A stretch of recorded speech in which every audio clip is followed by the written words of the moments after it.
Diberondong dari dua arah, anggota KKB praktis tak berkutik. Satu di antaranya ditangkap hidup-hidup.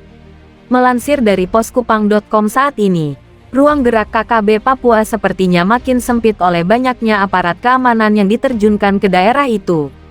Tak hanya itu, ketatnya penjagaan di setiap pintu batas merupakan salah satu kunci makin kecilnya ruang gerak kelompok separatis tersebut. Mungkin karena itu, sehingga belakangan ini KKB semakin nekat dalam melancarkan aksi-aksinya. Tak hanya menyerang warga sipil, KKB juga berani menyerang pos keamanan yang ditempati TNI Polri.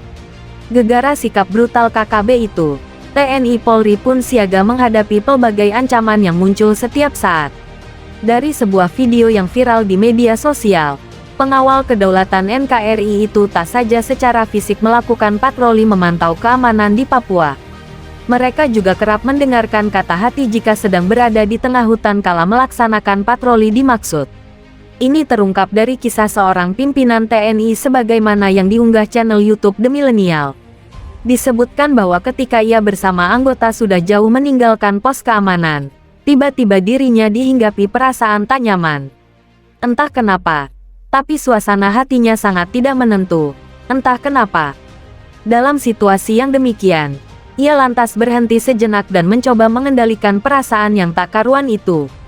Namun semakin ia berusaha menghilangkan rasa itu, suara hatinya malah semakin galau. Dalam kondisi itulah ia lantas memerintahkan anggotanya untuk kembali ke pos keamanan.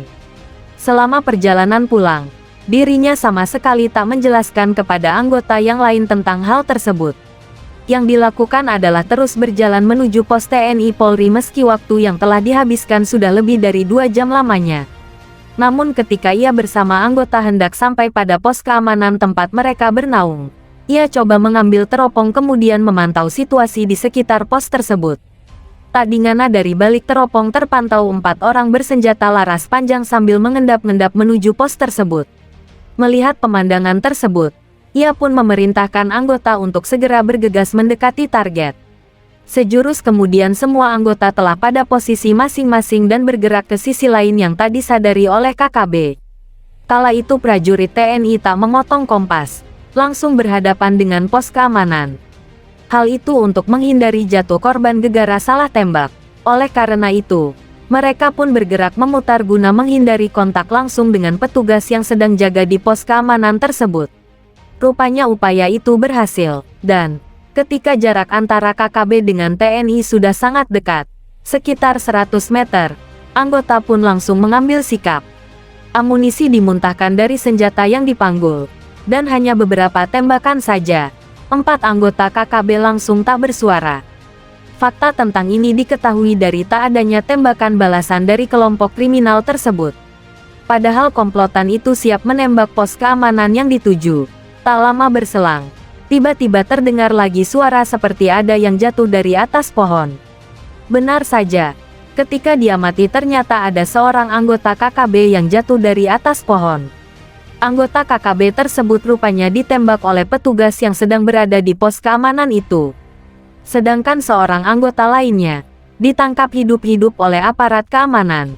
Tak diungkapkan kapan dan di mana peristiwa ini terjadi. Namun dari fakta yang ditampilkan terlihat situasi itu ada di wilayah pegunungan Papua.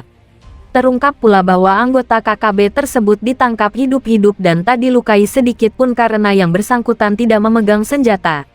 Maksud lain TNI dari menangkap yang bersangkutan adalah ingin mendapatkan informasi yang lebih lengkap tentang KKB Papua. Dari fakta tentang satu persatu anggota KKB yang berhasil dibungkam TNI Polri, maka pantas jika saat ini KKB sepertinya sedang stres menghadapi TNI Polri. Sikap stres itu tampak dari makin brutalnya KKB melakukan penyerangan ke TNI Polri maupun warga sipil lainnya. Serangan tersebut merupakan bentuk dari pelampiasan amarah atas gugurnya anggota KKB.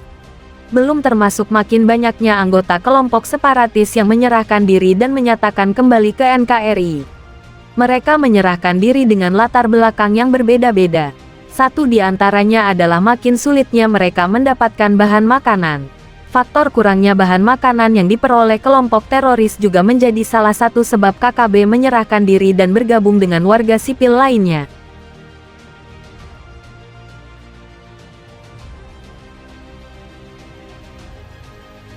sosok penting pimpinan KKB Papua yang akhirnya kandas ditembak mati pasukan Banteng Rider. Terungkap sosok dan profil Janius Bagau, pimpinan kelompok kriminal bersenjata KKB Papua yang akhirnya ditembak mati pasukan TNI AD Banteng Rider. Pasukan TNI memburu para anggota KKB Papua di Kabupaten Intan Jaya setelah Prada Ginanjar Arianda, anggota Satgas Yonif R400 Banteng Rider tewas tertembak. Total 11 anggota Banteng Rider gugur selama bertugas menumpas KKB Papua.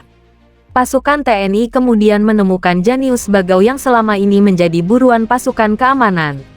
Sementara itu, guna menambah kekuatan, Mabes Polri mengirim 100 personel BRIMOB dari Jambi untuk ikut menumpas KKB Papua. Seperti diberitakan, Tentara Nasional Indonesia (TNI) langsung gerak cepat memburu anggota kelompok kriminal bersenjata KKB Papua pasca gugurnya satu personel TNI Prada Ginanjar Arianda saat kontak tembak di Kampung Mamba, Distrik Sugapa, Kabupaten Intan Jaya, Papua, Senin.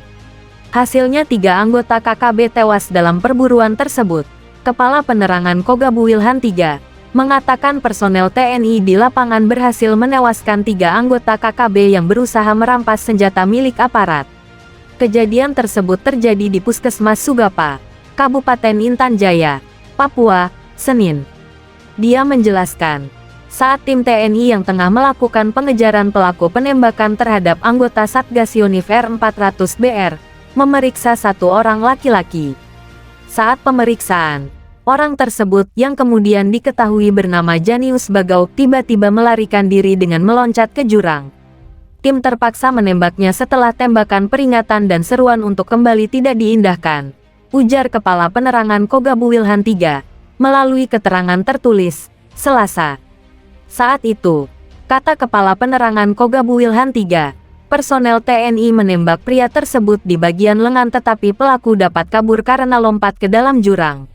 Tak lama berselang, sambung Kepala Penerangan Kogabu Wilhan III, personel memperoleh informasi dari warga adanya seorang warga dengan luka tembak dibawa ke puskesmas oleh kepastoran gereja dan beberapa orang masyarakat lainnya.